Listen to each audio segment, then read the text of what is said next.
নমস্কার বন্ধুরা, আপনাদের মা ও মেয়ে রান্নাঘরে জানাই অনেক স্বাগত। আশা করছি আপনারা সকলে ভালো আছেন, আমরাও ভালো আছি। আজ নিয়ে চলে এসেছি এগ চিকেন রোলের একটা রেসিপি নিয়ে। তো চলুন সেটা দেখে নেওয়া যাক। প্রথমে দিচ্ছি 3 কাপ মতো ময়দা, এর মধ্যে দিয়ে দেবো অল্প পরিমাণে নুন, অল্প পরিমাণে সাদা তেল, ভালো করে মেখে নেব। ময়াম দেওয়া হয়ে গেলে অল্প অল্প পরিমাণে জল দিয়ে এটা একটা ভালো করে ডোটা তৈরি করে নিতে হবে।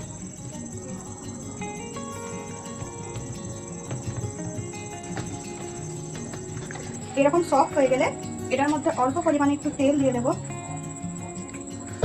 তেলটা দিয়ে একটু মাখিয়ে যতক্ষণ আমরা চিকেনটা করবো ততক্ষণ এটাকে রেস্টে রেখে দেবো। রেস্টে রাখার জন্য একটা এরকম সুতির পাতলা কাপড় চাপা দিয়ে রেখে দেবো। এরপর এই ক্যাপসিকাম, পেঁয়াজ, কাঁচা লঙ্কার শসাটাকে কেটে নেব।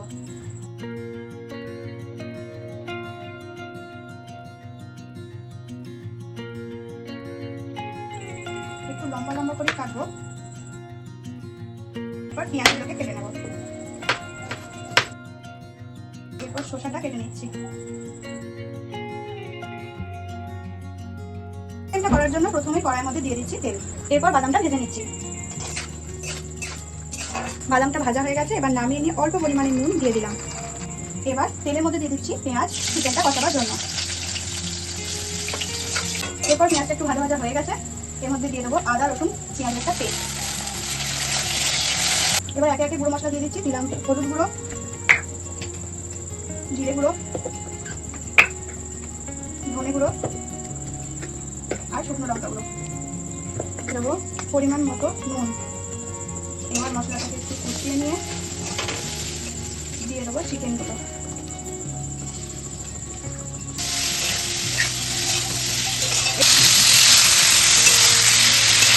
এবার ক্যাপসিকামগুলো এর মধ্যে দিয়ে দিলাম।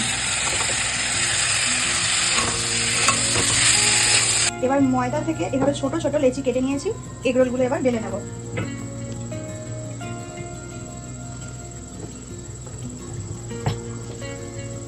এবার তাওয়াটা গরম হয়ে গেলে একটা একটা করে পরোটা দিয়ে সেঁকে নেব। একটা পিঠ সেঁকা হলে একটা পিঠ উল্টে সেঁকে নেব। ভালো করে 2 পিঠটা সেঁকা হয়ে গেছে, এবার নামিয়ে নেব। এবার ডিমটা ফাটিয়ে এর মধ্যে নিয়ে নিচ্ছি। দিয়ে দেবো সামান্য পরিমাণে নুন, তারপরে এবার ভালো করে সেঁকে নেব। এরপর দিয়ে দিচ্ছি তাওয়ার মধ্যে তেল। তেলটা গরম হয়ে গেছে, এবার ডিমটা আস্তে করে দিয়ে দেবো। এবার পরোটাটা দিয়ে দেবো। একটা পিঠ করতে হবে, তারপর উল্টে দেবো। এই পিঠটা হয়ে গেছে, এবার আস্তে করে উল্টে দেবো। এবার একটু এই পিঠটাও ভেজে নেবো। হয়ে গেলে নামিয়ে নেবো। তারপর কীভাবে রেডি করছি সেটা আপনাদের সাথে শেয়ার করছি। এবার এই রোলটা বানিয়ে নিচ্ছি। প্রথমে দিয়ে দিচ্ছি এর মধ্যে পেঁয়াজ, এবার দিয়ে দিচ্ছি শসা। লঙ্কাটা আপনারা আপনাদের টেস্ট মতো নিয়ে নেবেন। অল্প পরিমাণে নুন দিয়ে দিলাম।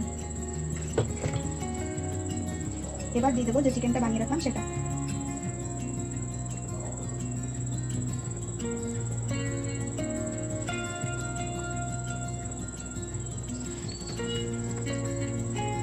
এবার দিয়ে দিচ্ছি বাদাম, যাতে খেতে আরেকটু ভালো লাগে, আর দিয়ে দিচ্ছি টমেটো সস।